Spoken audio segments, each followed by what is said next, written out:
नमस्कार, मैं हूं प्रकाश एस्ट्रोलॉजर। पेश करूंगा आपके सामने राहु और केतु का ट्रांजिट, यानी राहु और केतु का गोचर 2017 सितंबर से लेके मार्च 2019 तक क्या होगा। हर एक साइन के ऊपर राहु और केतु के गोचर का क्या असर होगा, और इसके साथ साथ राहु और केतु के गोचर का मतलब क्या है हर एक साइन के मुताबिक, क्या उसकी असर है, उपाय क्या है उसको अगर रेक्टिफाई करना हो, और साथ साथ में जो भी कुछ मंत्र अभ्यास उसके लिए क्या होना चाहिए उस सपोर्ट सिस्टम के लिए। शुरुआत करेंगे राहु और केतु के गोचर के बारे में, जो शुरू होगा 2017 सितंबर से। उसने राशि परिवर्तन करना है। राहु और केतु दोनों ने, आपको पता ही है, ये दो एक ही हैं, लेकिन 180 डिग्रीज एक दूसरे से दूरी है इनकी। और लेकिन राहु और केतु एक ही ग्रह के दो पार्ट हैं। राहु सर है और केतु धड़ है। सितंबर 2017 से लेके, यानी 9 सितंबर 2017 से लेके 23 मार्च 2019 तक राहु का राशि परिवर्तन होगा। और इन्होंने दोनों ने अपना राशि परिवर्तन करना है, इकट्ठे करना है, सेम टाइम पे, सेम डे पे। पहला सवाल यह है कि ये गोचर है क्या? What is transit? गोचर का मतलब क्या है? गोचर का मतलब है चलने वाला। गोचर का मतलब है वो पाथ जिस पे ग्रह चलता है। हमारी धरती के इर्द गिर्द जो ब्रह्मांड है उसके अंदर जो ग्रह अपने रास्ते पे चल रहा है, उसकी चाल को, उसकी गति को, उसकी डिस्प्लेसमेंट को, उसके उस मार्ग को जो जिस पे वो चल रहा है, उसको हम गोचर कहते हैं, ट्रांजिट कहते हैं। हम जब भी किसी इंसान की जन्म कुंडली बनाएं तो उसका बेस होता है time of birth, date of birth, place of birth. इसी तरह से जब गोचर देखना हो, गोचर देखने के लिए हमें आवश्यकता होती है जो एस्ट्रो मैथमेटिकल एनालिसिस हम करते हैं day to day, month to month, week to week. उस एनालिसिस से हम किसी भी जो सिस्टम है, एस्ट्रो मैथमेटिकल एनालिसिस सिस्टम, उससे पता लगाते हैं कि ग्रहों की स्थिति क्या है। किसी भी दिन में, किसी भी डे, डेट, मंथ, साल ग्रहों की स्थिति क्या है, चाहे वो पास के पिछले 75 साल, 100 साल में ग्रहों की स्थिति क्या थी, आने वाले 50 साल, 75 साल, 75 ईयर्स ग्रहों की स्थिति क्या होगी। वो कैलकुलेशन, वो जो एस्ट्रो मैथमेटिकल एनालिसिस एक पूरा कॉन्सेप्ट है, पूरा सब्जेक्ट है, उससे पता चलता है कि ग्रहों की गणना क्या होगी, कहाँ पे होंगे, पॉजिटिव होंगे, नेगेटिव होंगे, उनके असरात हमारे पे, और उनकी जो कैलकुलेशन जो पर डिग्री पर मिनट क्या होंगे। ट्रांजिट सिस्टम को हम एस्ट्रो मैथमेटिक्स के अंदर बहुत यूज करते हैं, और ट्रांजिट सिस्टम जो एस्ट्रो मैथमेटिक्स उसका बेस है। वो 9 के 9 ग्रहों की स्थिति बताता है इंस्टेंटेनियसली कि आज इस समय ग्रह की पोजीशन क्या है, कहाँ पे है ये ग्रह, किस साइन के अंदर है, किस नक्षत्र में है। साइन और नक्षत्र उसके साथ साथ चल रहे होते हैं। ट्रांजिट सिस्टम जो एस्ट्रो मैथमेटिक्स से हमें पता चलता है पर्टिकुलर टाइम और डे, वो उसको फिर बाद में उसको एनालिसिस में लेके जाते हैं कि उसका एनालिसिस गुड है हमारे पर, बैड है, नेगेटिव है, पॉजिटिव है, न्यूट्रल है, क्या है। और बर्थ चार्ट के अंदर ऐसी चीजें हम निकाल लेते हैं थ्रू ट्रांजिट के मुताबिक कि बर्थ चार्ट में 10 साल बाद सिग्निफिकेंसली उसमें ग्रहों की गति क्या होगी और उसके असरात क्या होंगे। जब भी हम भारतीय ज्योतिष के मुताबिक हम अपना भविष्य जानना चाहते हैं तो उसकी कई टेक्निक्स होती हैं भविष्य जानने के लिए, और हर एक ज्योतिष शास्त्री अपने जिस गुरु से सीखे हुए हैं, जिस पद्धति को वो फॉलो करते हैं, फिर उसके बाद में उनका एनवायरनमेंट क्या है, उनकी अपनी रिसर्च क्या है, उनका अपना काम क्या है, उसके मुताबिक वो अपनी अपनी टेक्निक डेवलप करते हैं। लेकिन अगर हम बहुत ज़्यादा देखें तो हर एक ज्योतिष शास्त्री की अपनी एक टेक्निक है जिसको हम यूज करके अपना किसी भी इंसान के भविष्य के बारे में भविष्यवाणी करते हैं, प्रेडिक्शन करते हैं।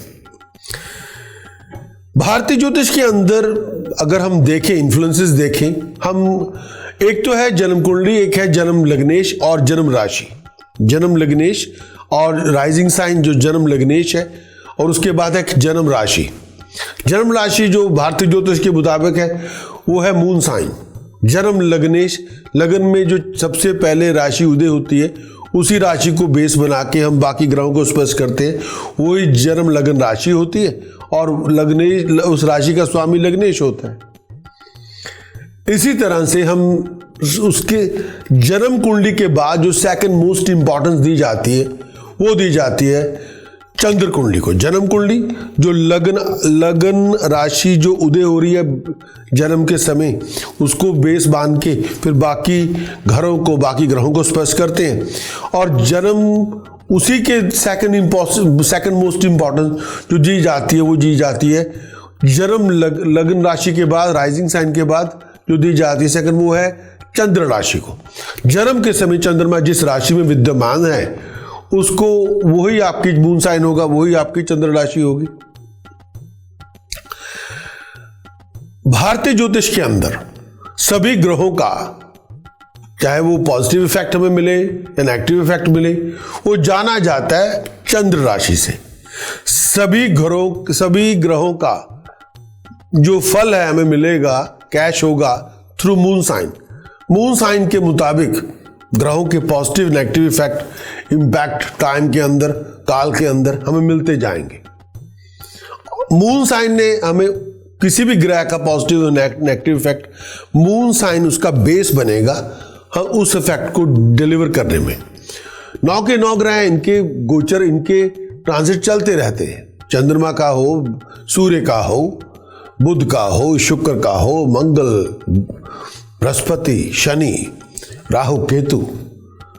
मून साइन उनका बेस बनता है उनके इफेक्ट दिलवाने में, और किसी भी इफेक्ट जो फ्रूटिफाई होता है उसका इफेक्ट थ्रू मून साइन हमें पता चलता है। अब मून साइन ही क्यों? पहली बात तो यह है कि चंद्रमा धरती के सबसे नजदीक है। चंद्रमा का हमारी जिंदगी में बहुत बड़ा असर है, हमारी हर चीज के ऊपर। एक तो एनवायरनमेंट के अंदर तो उसका अपना असर ही है ही है, लेकिन उसके हिसाब से उसके बाद जो पर्सनैलिटी में जो उसका असर है, हमारी सबकी personality, any Mankind, any animals, vegetation, water level जो धरती के ऊपर है, उसका बहुत बड़ा असर है। चंद्रमा का पूरा इन्फ्लुएंस है, इफेक्ट है, गवर्न है, हमारे विजन को गवर्न करता है, हमारी हैप्पीनेस को गवर्न करता है, हमारे हार्ट को गवर्न करता है, हार्मोनी को, हमारे लाइफ स्पैन को, हमारी उम्र कितनी होगी, एज कितनी होगी, हमारी हेल्थ को वो गवर्न करता है। भारतीय ज्योतिष शास्त्र में किसी भी ग्रह का गोचर देखना हो तो हमें चंद्र कुंडली बना के उससे पता चलता है कि ग्रहों की स्थिति क्या होगी। चंद्र आप जन्म कुंडली से भी देख सकते हैं, लेकिन अगर हम असर जानना चाहते हैं, positive, negative, neutral, highest positive, highest negative, वो चंद्र कुंडली से ही उसको जाना जाता है।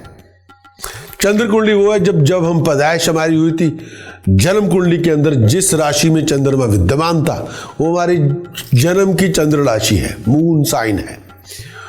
कोई भी राशि है, कोई भी साइन है, उसका मतलब है क्लस्टर, मींस ए क्लस्टर, हीप, यानी कलेक्शन ऑफ स्टार्स। अगर राशि का मतलब ये है, भारतीय ज्योतिष के अंदर जो आइडेंटिफाई होती है साइन, उसको फिर बाद में उससे पता चलता है कि हर साइन के अंदर 2.25 नक्षत्र भी हैं, हर साइन के अंदर हीप है और क्लस्टर ऑफ स्टार है, कलेक्शन ऑफ स्टार्स है, और उनके फिर वो मिला के ज्योमेट्रिक पैटर्न बनते हैं जिसके मुताबिक हम आइडेंटिफाई करते हैं ये मेष है, ये वृष है। राहु और केतु जिनकी कोई फिजिकल एग्जिस्टेंस नहीं है, बाकी ग्रहों का फिजिकल एग्जिस्टेंस है, उनका मास है, उनका डायमीटर है, उनका रेडियस है, उनका वेट है, उनकी दूरी हमारे से कितनी है धरती से, सबका पता है। राहु केतु का कुछ नहीं पता। राहु केतु का फिजिकल मास नहीं है, लेकिन एनर्जी है, मैग्नेटिक फ्लक्स है, इलेक्ट्रिक चार्ज की फॉर्म के अंदर है। राहु केतु वो 2 नोड हैं चंद्रमा के, और जिसको हम ये कहते हैं कि उनको दो ऐसे नोड्स जो चंद्रमा की जान के रूप में जाना जाता है, और जो 17 से 19 महीने के अंदर, इसको हम यही बोलेंगे 17 to 19 मंथ के अंदर वो एक साइन के अंदर ट्रांजिट करते हैं, चलते हैं। और राहु केतु अपनी तरह से टोटली यूनिक है, हमेशा वो रेट्रोग्रेड होते हैं और आम ग्रहों के मुताबिक वो हमेशा उल्टे चलते हैं, मार्गी नहीं होते, हमेशा रेट्रोग्रेड उनकी गति होती है। और उनकी जो रेट्रोग्रेशन जो गति है वो हमारे पूर्व जन्म के कर्मों को, उनके असर को दिखलाती रहती है समय और समय पर। राहु केतु दोनों मिस्टीरियसली प्लैनेट तो हैं, लेकिन अनसीन है। उनका आइडेंटिफिकेशन, उनकी मैग्नेटिक फ्लक्स, उनके चार्ज उससे होगा जब हम ग्रहण लगेगा, तो ग्रहण के समय उनका इफेक्ट और इम्पैक्ट हम पे बहुत होता है, चाहे वो सूर्य ग्रहण हो, चाहे वो चंद्र ग्रहण हो। ग्रहण के समय वो पूरी तरह से पूरी दुनिया के ऊपर उसका प्रभाव ज़्यादा भी होता है। वो टेक्निकली उस हिसाब से प्लैनेट नहीं है, जैसे चंद्रमा है, सूर्य है, मंगल है, बुध है, बृहस्पति है, शनि है, लेकिन उनका इन्फ्लुएंस भी किसी भी हिसाब से कम नहीं है। उनका इन्फ्लुएंस हमारे ऊपर उसी तरह से है जैसे बाकी ग्रहों का है, और इसी वजह से उनको एक प्लैनेट का स्टेटस भी दिया हुआ है। और अगर हम राहु केतु के बाद अगर किसी गोचर की और इंपॉर्टेंस दें, क्योंकि गोचर में जो ग्रह सबसे ज्यादा देर तक गोचर में रहता है एक ही साइन में, उसी का सबसे ज्यादा असर होता है। राहु केतु के बाद अगर किसी और प्लैनेट का अगर हमें इंपॉर्टेंस देनी होगी, वो है बृहस्पति और शनि। राहु केतु का हमारी जिंदगी के अंदर जो असर है वो हमारी प्रॉब्लम्स, हमारी कॉम्प्लिकेशंस, हमारे क्राइसिस, हमारी ट्रॉमेटिक सिचुएशंस, हमारे लिविंग कॉन्फ्लिक्ट, हमारे लड़ाई झगड़े, हमारी टेंशन्स, हमारे डिप्रेशंस, हमारी बीमारियां, हमारी इल हेल्थ, हमारे प्रोफेशनल कॉन्फ्लिक्ट, हमारे पर्सनल कॉन्फ्लिक्ट, हमारी फ्रिक्शन, हमारी जेलसी, हमारी डिटैचमेंट, हमारी ओवर इम्पल्सिवनेस अबाउट एनीथिंग, इन हमारे दुख तकलीफें, रोना धोना, लड़ाई झगड़े, फिक्र परेशानियां, इनसिक्योरिटीज, फियर, राहु केतु से पता चलता है। यही इन चीजों को वो गवर्न करते हैं। अब दुनिया में इसकी भरमार है, यही दुख का कारण, किसी भी दुख का कारण इन्हीं दो प्लैनेट्स वो उसको गवर्न करते हैं। उसके बाद जो इसकी इंपॉर्टेंस बहुत ज़्यादा दी जाती है, फिर आगे दो और ग्रह हैं। बृहस्पति है जो किसी इंसान की नॉलेज, एबिलिटी, स्किल, उसको वो बन के प्रोफेशन बनेगी तो उसका कारक है। किसी इंसान की शादी उसका कारक है। कोई इंसान बच्चा पैदा करेगा, बृहस्पति उसका भी कारक है। उसके बाद शनि महाराज आ जाएंगे भाई कि जो इस दुनिया के अंदर जो धन संपदा है, कोई भी धन संपदा, किसी भी इंसान का प्रोफेशन, इनकम के resources, financial accomplishment, professional accomplishment, flow of income, wealth of assets, कौन कौन कर रहा है? शनि। अब ये इन सब चीजों की अपने आप में बहुत इंपॉर्टेंस है। भारतीय ज्योतिष के अंदर राहु और केतु को दो इनविजिबल प्लैनेट्स के रूप में जाना जाता है, और इनकी क्योंकि इनको हम किसी दूरबीन से नहीं देख सकते, किसी भी तरह से इनको देखा नहीं जा सकता, महसूस किया जा सकता है, देखा नहीं जा सकता। मैग्नेटिक फ्लक्स को आप फील कर सकते हैं, इलेक्ट्रिक चार्ज को आप महसूस कर सकते हैं। उसको हम इस तरह से नहीं कह सकते वो उसका कोई वेट और मास उस तरह से नहीं होगा, उसका कोई डायमीटर नहीं है। राहु जिसे north node of the moon भी कहा जाता है, केतु जिसे south node of the moon भी कहते हैं। ये एक्चुअली है क्या? ये actually point of intersection of path of sun and moon where they move on celestial sphere. Rahu और केतु, राहु को हम north node of the moon और केतु को south node of the moon. Rahu को हम ड्रैगन हेड भी कहते हैं, केतु को ड्रैगन सेल भी कहते हैं। राहु को शास्त्रों में और अलग अलग धर्म के ग्रंथों में सर्पंट के नाम से जाना गया है। सर्पंट के नाम से इसकी संज्ञा दी गई है। सर्पंट का मतलब है सर्प, सांप, स्नेक। अब स्नेक की धर्म के अंदर बहुत इंपॉर्टेंस है, जिसको हम नारायण, विष्णु, हरि, वो शेषनाग की शैया बिछा के उसी पे सोए हुए हैं, उसी के ऊपर विश्राम कर रहे हैं। देखिए सरपंच वहां भी है, जिसको भोले भंडारी महादेव, हर हर महादेव, जिसको इतना विराट रूप है उनका, वो सरपंच को गले में धारण करके बैठे। सरपंच की बहुत इंपॉर्टेंस है। अलग अलग धर्म के ग्रंथों में सरपंच को डिफाइन किया गया है, और ज्योतिष शास्त्र में सरपंच को ग्रह का स्थान दिया गया है। सर अलग है, धड़ अलग है। सर है राहु, धड़ जो बाकी टेल जो पूंछ है वो केतु है। असल में अगर इसको टेक्निकली डिफाइन करें, ये वो दो पॉइंट्स हैं जिन पे सूर्य और चंद्रमा चलते चलते एक दूसरे को काटते हैं ब्रह्मांड के अंदर अपने उस मार्ग के ऊपर। The point of intersection, where जब चंद्रमा धरती के ऊपर आता है और सूर्य की उस रास्ते को काटता है, तो उसको हम राहु कहते हैं और ड्रैगन हेड कहते हैं, और या ascending node of the moon भी कहते हैं, या north node of the moon भी कहते हैं। लेकिन जब चंद्रमा धरती के नीचे जाता है और तब उस रास्ते को फिर काटता है, उस मार्ग को फिर काटता है, उसको कहते हैं Ketu, dragon head, descending node of the moon. चंद्रमा धरती के ऊपर आएगा और उस रास्ते को काटेगा, तो ascending node of the moon, north node of the moon, dragon head, Rahu, अलग अलग नाम है। जब चंद्रमा उसी मार्ग पे चलता हुआ सूर्य के उस मार्ग को फिर काटेगा धरती के नीचे, उसको डिक्लाइनिंग बिलो द अर्थ यानी descending node of the moon या south node of the moon या ड्रैगन टेल भी कहा जाता है। राहु और केतु, राहु ऊपर जाके जब धरती उस सूर्य और चंद्रमा के मार्ग जब एक दूसरे पे, दोनों मार्गों को जब जहां पे कटते हैं धरती के ऊपर, तो धरती के ऊपर Rahu, ascending node of the moon, dragon head या north node of the moon.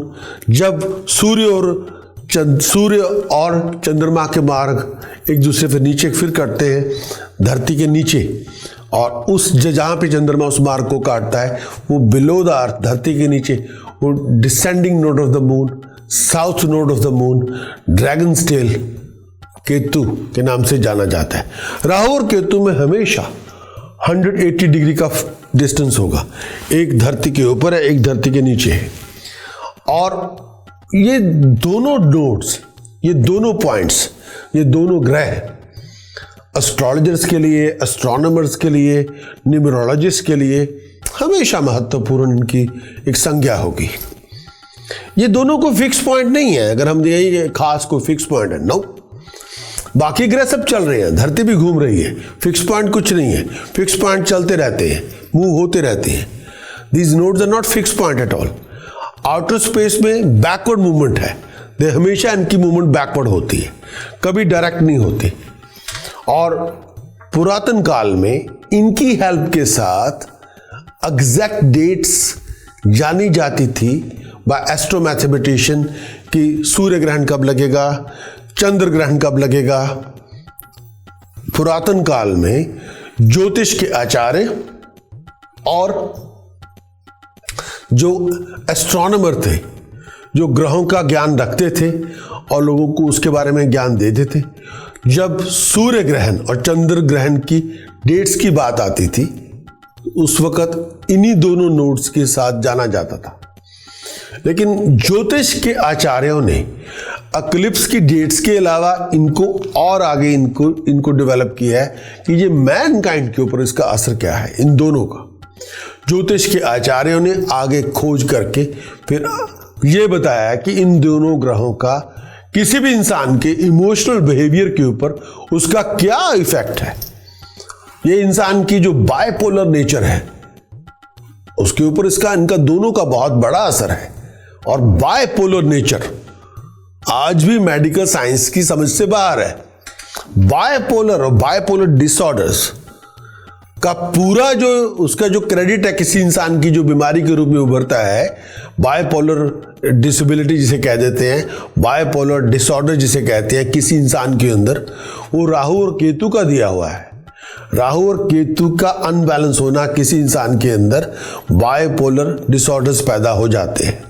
Rahu जो north node of the moon है, नेगेटिव एस्पेक्ट जो राहु का है वो किसी इंसान को बहुत ही एक्टिव बनाएगा, हाईली एक्टिव बनाएगा।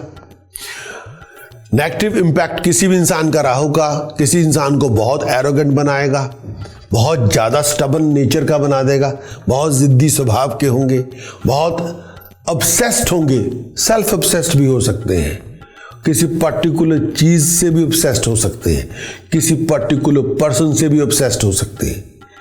इस तरह के जो उनके ऑब्सेशन के बिहेवियर होंगे वो डिसऑर्डर्स की फॉर्म के अंदर नजर आएंगे।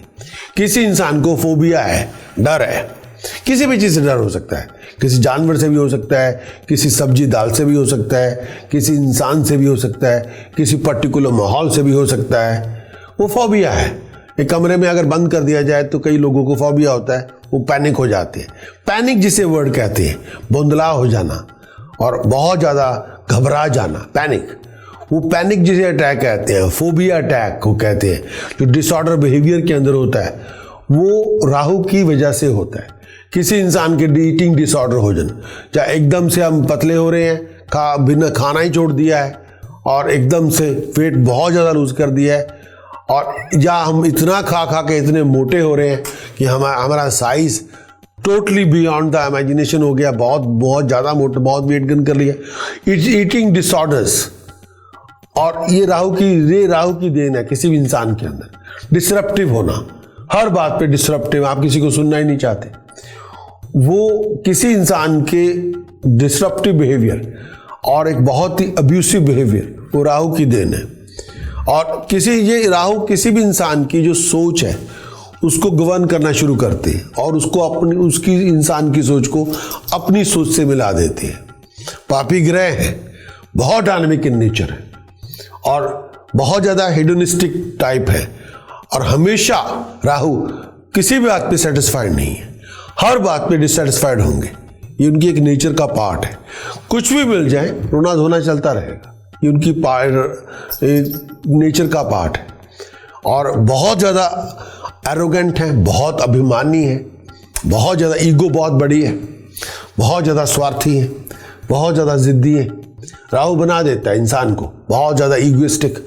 आपकी ईगो आपकी हाइट से 1000 गुना ज़्यादा बड़ी है।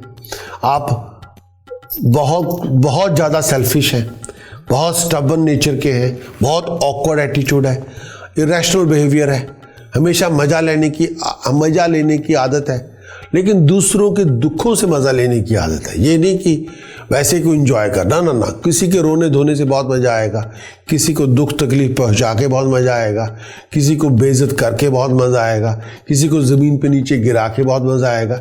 इस तरह का मज़ा लेते हैं। बहुत क्रूअल नेचर है, बहुत रूथलेस है, और हमेशा किसी साजिशें करना, कॉन्स्पिरेसी करना और जासूसी करना, किसी के बारे में पता लगा लेना, और रेबल जिसे कहते हैं रेबल बिहेवियर, वो राहु का बिहेवियर है। लेकिन राहु जिंदगी में हमेशा कंफ्यूजन लेके आएगा, मरते दम तक आपकी कंफ्यूजन खत्म ना होगी, इग्नोरेंस होगी, सब कुछ है भी है, कुछ भी पता नहीं। एरोगेंस इतनी ज़्यादा है कि आप अनबिलीवेबल एरोगेंट होंगे।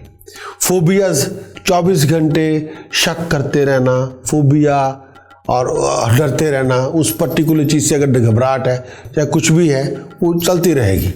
हमेशा दिल में दूसरों के लिए शत्रुता पैदा करना, हमेशा दूसरों के बारे में गलत सोचना और दूसरों पे शक करना, हमेशा मिक्सअप ना होना, अकेले हो जाना और उठपटांग हरकतें कह देना, दूसरों को जलील कर देना, वो राहु की हरकतें हैं। और पॉजिटिव एस्पेक्ट राहु के हैं। पॉजिटिव एस्पेक्ट किसी इंसान के अंदर पर्सनैलिटी में होगा, वो होगा हाईली एम्बिशियस होंगे, बहुत ज़्यादा टैलेंटेड होंगे, फोटोग्राफी के अंदर, ग्राफिक डिज़ाइनिंग के अंदर, किसी भी तरह की डिज़ाइनिंग के अंदर, फिल्म इमेज प्रेजेंटेशन के अंदर, एडिटिंग के अंदर मास्टर होंगे अगर वो फिल्मी दुनिया में जा रहे हैं। मास्टर एडिटर होंगे, सॉफ्टवेयर डिजाइनिंग में सुप्रीम होंगे, एरोनॉटिकल इंजीनियर में एक तरह से वो पूरी तरह वो राहु की इंजीनियरिंग है। Software designing and aeronautical engineer ये राहु की इंजीनियरिंग है। एलियन टेक्नोलॉजी जो आम दुनिया में नहीं है, सुपर एडवांस टेक्नोलॉजी जो 6th जनरेशन 7th जनरेशन जिसे हम कहते हैं, वो बहुत ही एडवांस टेक्नोलॉजी है। लेकिन राहु जब अच्छा होता है तो राइजिंग सक्सेस इतनी दे देता है जितनी इन्फिनिटी हो, जितना नीला आसमान हो, और फिजिकल अट्रैक्टिवनेस और ब्यूटी इतनी देता है कि दूसरा इंसान जब देखे अपने आप को लूज कर ले। राहु जब किसी को बनाएगा सुपर इंटेलिजेंट तो इतना बनाएगा, you can't even, gifted and talented word छोटे पड़ जाएंगे, बियॉन्ड दैट, और सुपर नेचुरल पावर दे देता है, बहुत ज़्यादा पावर दे देता है। और किताबों में लिखा है किसी इंसान को 70 तरह की अलग अलग पावर्स दे देगा जो सुपर नेचुरल होंगी। शार्प इतना करेगा जिससे सामुराई होती है, बहादुर इतना बनाएगा जितना लायन होता है, हर बात पे सीक्रेटिव रखेगा। राहु एक्सट्रीमली सक्सेसफुल है। लेकिन जब भी ऐसे राहु किसी इंसान का बड़ा होता है वो हमेशा विरोध करेंगे, विरोधी की सीट को एक्वायर करेंगे, ये उनकी नेचर का पार्ट होगा। सिस्टम से रेबल बनेंगे, सिस्टम का विरोध करेंगे, हमेशा सिस्टम के लिए रेबलियस होते हैं, हमेशा रेबल बनते हैं। राहु रेबल बनाता है, यूनिक विजन देता है, इसमें कोई शक नहीं। और वो सच की सब चीज़ों को देख लेता है। राहु जिसका बहुत यूनिक विजन देता है और unseen sides of the truth भी देखता है। लेकिन राहु जो ग्रह है वो मटीरियलिज्म का ग्रह है, मटीरियलिस्टिक बहुत बनाएगा आपको, अपनी आन बान शान से बहुत ज़्यादा वो मटीरियलिस्टिक बना देता है। मटीरियल प्लेयर बहुत दे देता है, मटीरियल गेन बहुत दे देता है, और बहुत ज़्यादा। Rahu also give a health problem. Rahu का हेल्थ प्रॉब्लम जो इंसान के लिए है, और ऐसी सफरिंग, इंसान की बीमारी को ऐसी बीमारी लग जाना जिसको आप डायग्नोज नहीं कर सकते। ऐसी बीमारियां कई होती हैं जो डायग्नोज में नहीं आती, जिनका क्योर भी कोई नहीं होगा।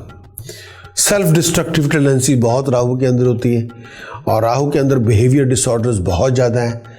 एप्लेप्टिक हो जाना, एप्लेप्सी की बीमारी का हो जाना, पागलपन होना, ल्यूनेंसी, फोबिया हो जाना, और पैनिक अटैक होना, ईटिंग डिसऑर्डर का होना, हार्ट अटैक होना, डिसरप्टिव होना, और तो और जो स्पिरिचुअल प्रॉब्लम्स हैं जिसको बायपोलर कहते हैं, बायपोलर डिसऑर्डर के नाम से मेडिकल साइंस में जाना जाता है।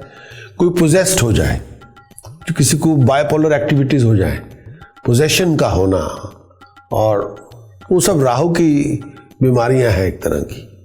बायपोलर डिसऑर्डर्स का होना राहु की बीमारी है।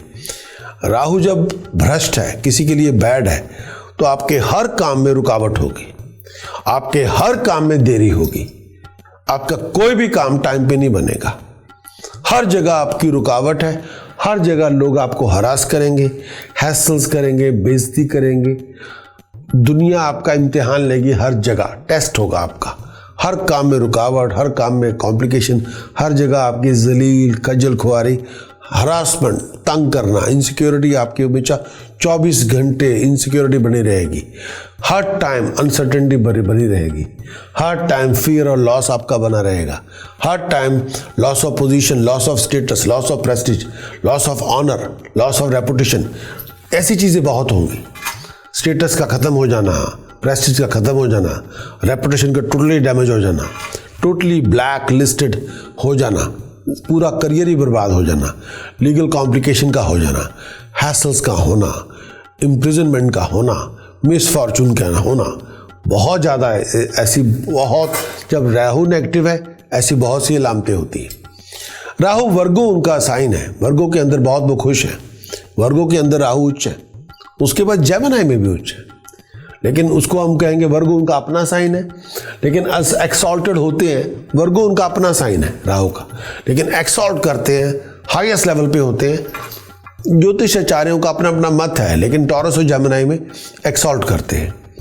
और डेबिलिएटेड नीच होते हैं धन राशि में, सजिटेरियस में, उच्च के उनका राहु की अपनी राशि है कन्या राशि, टॉर्स और जेमिनी में उच्च होते हैं, लेकिन नीच के होते हैं धन राशि में और स्कॉर्पियो में नीच होते हैं। राहु का जो अच्छा घर है उस जन्म कुंडली के अंदर, या वो तीसरा और छठा घर उनका अच्छा घर है।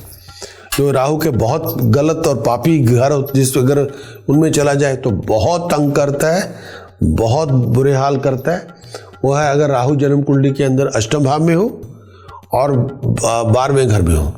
अष्टम भाव में राहु आपकी मुकद्दर में चमक पैदा होने नहीं देगा, आप बूढ़े हो जाएंगे, 40-45 साल 50 साल के होंगे, मुकद्दर में चमक पैदा नहीं होने देगा। 12वें घर में राहु होगा, आप मरते दम तक आपके पास पैसा नहीं होगा, कर्जे चढ़े होंगे, हर जगह पे कर्जे चढ़े हुए, रेपुटेशन खराब है, लोग बातें कर रहे हैं, कोई सिक्योरिटी नहीं, अनसर्टेनिटी हमेशा चल रही है। राहु का जो अपना रंग है वो है navy blue colour, smoky blue भी कहते हैं, नेवी ब्लू उनका अपना कलर है। राहु का जो एलिमेंट है वो है एयर, हवा। जो उनकी मेटल राहु की है वो है सिक्का, लेड। जो उनका अपना स्टोन है वो है हेसोनाइट गार्नेट। जो उनका अपना दिन है वो है वेडनेसडे। राहु की डायरेक्शन साउथ वेस्ट डायरेक्शन उनकी है, साउथ वेस्ट डायरेक्शन है ही राहु की। राहु का नंबर है 4, उन्हीं का नंबर है। और जैसे आपको पता ही है राहु और केतु 2 नोड्स हैं मून के, और 19 महीने लगते हैं उनको अपने साइन को बदलने में। लेकिन राहु आपको पता ही है 2017 9 सितंबर को राहु ने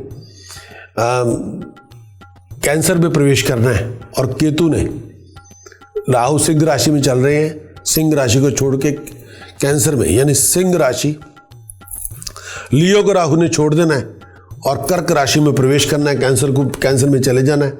केतु ने उस तरह जिस तरह एक्वेरियस में केतु चल रहे हैं, कुंभ राशि में इस समय उनका विचरण है, कुंभ राशि को छोड़ेंगे और मकर राशि में एक्वेरियस को छोड़ेंगे और कैप्रिकॉर्न में जाएंगे, यानी कुंभ राशि को छोड़ देंगे और मकर राशि में प्रवेश करेंगे 9 सितंबर 2017। यूके टाइम के मुताबिक है वो रात के 00:59 मिनट्स, यानी रात के आधी रात के 12:59 एंड 06 सेकंड। और वहाँ इन्होंने राशि परिवर्तन करना, राहु ने कर्क राशि में चला जाना है, केतु ने जाना है मकर राशि में, और वहाँ पर इनका विचरण रहेगा 23 मार्च 2019 तक, और टाइम होगा 23 मार्च सुबह के 7:07 यूके टाइम है। दोनों टाइम मैंने यूके के दिए क्योंकि मैं यूके में बेस्ड हूँ, उसके मुताबिक प्रोडिक्शन है। बहुत यूनिक है, और हमेशा इनकी जो गति होती है वो उल्टी होती है, हाँ रेट्रोग्रेड करते हैं। राहु केतु हमेशा मिस्टीरियस होते हैं, और इन्हीं की वजह से एक्लिप्स लगते हैं पूरी दुनिया के अंदर, सूर्य एक्लिप्स, चंद्र एक्लिप्स, सूर्य ग्रहण, चंद्र एक्लिप्स, दोनों इन्हीं की वजह से लगते हैं। टेक्निकली प्लैनेट नहीं है, लेकिन सिग्निफिकेंट इनका बहुत है, इंपॉर्टेंस इनकी बहुत है, ग्रहों जैसी स्थिति है। और 4 ऐसे ग्रह हैं जो स्लोस्ट मूविंग है, जिनकी ट्रांजिट के अंदर, गोचर के अंदर सबसे ज़्यादा इंपॉर्टेंस है। जो सबसे ज़्यादा स्लो मूवमेंट होती है जिन ग्रहों की गोचर के अंदर, ट्रांजिट के अंदर, उनकी ज्योतिष के किसी भी ज्योतिषी के लिए एस्ट्रोलॉजी प्रोडिक्शन के अंदर उन्हीं की सबसे ज़्यादा इंपॉर्टेंस, महत्वपूर्ण, उन्हीं को सबसे ज़्यादा माना जाता है। शनि की इंपॉर्टेंस सबसे ज़्यादा है, 30 महीने रहता है, सबसे स्लोस्ट मूविंग प्लैनेट है, तो उनको मैक्सिमम टेंशन दी जाती है। राहु और केतु 19 महीने 18-19 महीने रहेंगे, बृहस्पति 11 to 13 मंथ रहेंगे। तो ये हालात है। लेकिन 2017 में राहु ने गोचर प्रवेशन करना है, वो सिंह राशि को छोड़ना है और कैंसर में प्रवेश करेंगे, कर्क राशि में जाएंगे, और केतु ने कुंभ राशि को छोड़ के कैप्रिकॉर्न में जाना है, यानी कुंभ राशि को छोड़ेंगे और मकर राशि में जाएंगे, एक्वेरियस को छोड़ के कैप्रिकॉर्न में जाएंगे। 9 सितंबर यूके टाइम 00:59 आवर्स, यानी 59 minute pass 12 middle of the night, 59:00 59:06 ये टाइम है। यानी अगर हम कहेंगे कि 12:59 AM, और ये 9 सितंबर को आधी रात के समय चेंज करेंगे, और 23 मार्च 2019 तक इन्होंने उसी, यानी राहु ने विचरण करना है कर्क राशि में और केतु ने विचरण करना है मकर राशि में। दोनों 180 डिग्री दूसरे से लगे। अब केतु के बारे में थोड़ा बात करते हैं। केतु ड्रैगन सेल के नाम से जाने जाते हैं। Descending node of the moon कहा जाता है। धरती के नीचे वो जो मार्ग काटते हैं, जो धरती के नीचे वाला मार्ग है, descending node of the moon इस वजह से कहा जाता है। इसको केतु को डिपिक्ट किया जाता है जैसे ऐसा सर्प जिसका सर ना हो, पूंछ है सर नहीं है, और जैसे बॉडी लाइक ए फिश कई लोग कहते हैं। केतु मैलेफिक मानते हैं, पापी मानते हैं, लेकिन राहु से इनका पाप तत्व बहुत कम है। राहु का पाप तत्व सबसे ज़्यादा है। 9 के 9 ग्रहों में सबसे ज़्यादा पापी राहु है। उनसे ज़्यादा पाप तत्व किसी और का हो नहीं सकता। वो कहीं उच्च भी हो तब भी वो आपको कहीं ना कोई नेगेटिव इफेक्ट तब भी दे देता है। पापी इतना ज़्यादा है। लेकिन राहु केतु का पाप तत्व बहुत कम है। राहु से केतु को हम मोक्ष कारक लिबरेटर कहते हैं। ग्रहों में मोक्ष कारक कहा जाता है और ये बहुत पॉजिटिव है, नेगेटिव कम है। पॉजिटिव केतु जो इंसान की ज़िंदगी में जो इन्फ्लुएंस लेके आता है वो लेके आता है स्पिरिचुअलिटी बहुत देता है। केतु स्पिरिचुअल कर देगा इंसान को, बहुत हाईली सेंसिटिव बना देता है, हाईली इमोशनल बना देता है। केतु जब किसी इंसान का अच्छा होगा उसके अंदर thirst of knowledge, thirst of spiritual knowledge, thirst of knowledge दोनों रहेंगी। अंदर से एनलाइटमेंट चलती रहती है, अंदर से उन्हें ज्ञान मिलता रहता है। अंदरूनी रूहानियत की तरफ बहुत होते हैं। अंदर से प्रकाश हो जाता है, अंदर से रोशनी हो जाती है। स्पिरिचुअल नॉलेज बहुत होती है और स्पिरिचुअल पावर एक्वायर करना चाहते हैं। स्पिरिचुअल प्रैक्टिस भी करते हैं जिनका केतु उच्च हो, और उनके अंदर एक पावर ऑफ हीलिंग भी होती है, चाहे वो हीलिंग किसी की इमोशनल हीलिंग करनी हो या सचमुच हीलिंग करनी हो। और केतु जिनका उच्च होता है, ऐसे लोग हर्ब्स की नॉलेज रखते हैं और अपनी हर्ब से दूसरे का दुख दर्द हर लेते हैं, ख़त्म कर देते हैं। स्पाइस फूड्स और ऐसी चीज़ें, बातें बहुत करते हैं। इमेजिनेशन बहुत यूनिक होती है और हमेशा किसी बात को बड़ा चढ़ा के बताएंगे। केतु जितना अच्छा होगा किसी इंसान का, अगर किसी इंसान की जन्म कुंडली में केतु बहुत अच्छा है, अगर प्रोफेशन होगा तो ऐसे जो लोग होंगे वो डॉग ट्रेनर होंगे या डॉग ब्रीडर होंगे। प्रोफेशनल तौर पर अगर केतु का प्रोफेशन देखना चाहे तो टॉयज मैन्युफैक्चरर होंगे, पिग फार्मर्स होंगे, केमिकल डीलर होंगे, केमिकल मैन्युफैक्चरर होंगे। फार्मिंग ऐसी होंगे जिसमें अनियन ग्रो कर रहे हैं या गार्लिक ग्रो कर रहे हैं, होलसेल डीलर होंगे, ENT स्पेशलिस्ट होंगे। केतु का प्रोफेशन किसी इंसान के लिए banana dealer, banana farmer, skin specialist, pharmacist, herbalist, therapist जो बैक की प्रॉब्लम ख़त्म करता हो, ऐसा थेरेपिस्ट जो लेग्स पेन, शैटिका वगैरह, जॉइंट पेन, और हर्बल फार्मर हो और हर्बल सप्लायर हो, वो केतु के काम है। प्लास्टिक और रबर मैन्युफैक्चरर हो, प्लास्टिक और रबर डीलर हो, फिल्मों के अंदर एडिटिंग का काम करते हो, सॉफ्टवेयर डिज़ाइनिंग का काम करते हो। लेकिन ये एडिटिंग और सॉफ्टवेयर डिज़ाइनिंग ये राहु के काम है। राहु का जो प्रोफेशन है वो किसी इंसान की फिल्म फोटोग्राफी और एडिटिंग है, किसी इंसान के लिए सॉफ्टवेयर डिज़ाइनिंग है। सॉफ्टवेयर डिज़ाइनिंग राहु का प्रोफेशन है। एरोनॉटिकल इंजीनियरिंग राहु का प्रोफेशन है। एलियन टेक्नोलॉजी राहु का प्रोफेशन है। सुपर एडवांस टेक्नोलॉजी राहु का प्रोफेशन है। लेकिन ये दोनों ग्रह इनके अंदर, जैसे किसी को कहेंगे कि दोनों की अपनी अपनी है चीज़ें, लेकिन केतु की जो बीमारियां होंगी वो हमेशा किसी की पेशाब की तकलीफ, बैक की प्रॉब्लम, पैरों में दर्द, पैरों की प्रॉब्लम, लेग्स की प्रॉब्लम, पैरों में जान ना होना, स्किन की प्रॉब्लम। और हमेशा जो केतु होंगे, कई बार लोगों को पहचान ख़त्म हो जाना, आप किसी को मिलेंगे पहचान ना पाएंगे, और इनडिसाइसिव होना, रेस्टलेस होना, मूडी होना, और स्किन की प्रॉब्लम्स, ऐसी चीज़ें बहुत केतु की बीमारियां हैं। केतु उच्च के होंगे हमेशा धन राशि के अंदर, और इनकी अपना जो साइन है वो है पाइसिस। धन राशि में केतु उच्च के हैं, लेकिन पाइसिस मीन राशि इनकी अपनी साइन है, मीन राशि पाइसिस के अंदर, और केतु नीच होंगे जमनाई के अंदर। और केतु के जो अच्छे घर हैं जन्म कुंडली के अंदर, वह 9वां घर और 12वां घर। केतु के जो नीच, जिन घरों में इनका इफेक्ट बहुत नीच होता है, वो छठा घर 6th हाउस और 8th हाउस, वो नीच घर माने जाते हैं। केतु का जो अपना रंग है वो ब्लैक ब्राउन, केतु का जो अपना कलर है वो है ब्राउन। केतु का एक और भी रंग है जो है black and white mix, check जैसे हो, वो भी उनका कलर है। केतु का एलिमेंट भी हवा है या एयर है। केतु की मेटल है फाइन गोल्ड। केतु का स्टोन है रियल कैट्स आई। केतु का दिन है थर्सडे। केतु की डायरेक्शन है नॉर्थ ईस्ट डायरेक्शन। केतु का नंबर है 7। राहु और केतु मून, दो नोड्स ऑफ दीज आर, ये दोनों मून के नोड्स हैं। यानी चंद्रमा अपने मार्ग में चलता हुआ सूर्य के मार्ग को काटता है धरती के ऊपर, वो राहु, धरती के नीचे वो केतु। 19 महीने लेते हैं एक साइन को बदलने में, और यही इनकी, लेकिन इनकी अपने ऊपर बहुत बड़ा असर है। हर एक साइन के ऊपर बहुत बड़ा असर है।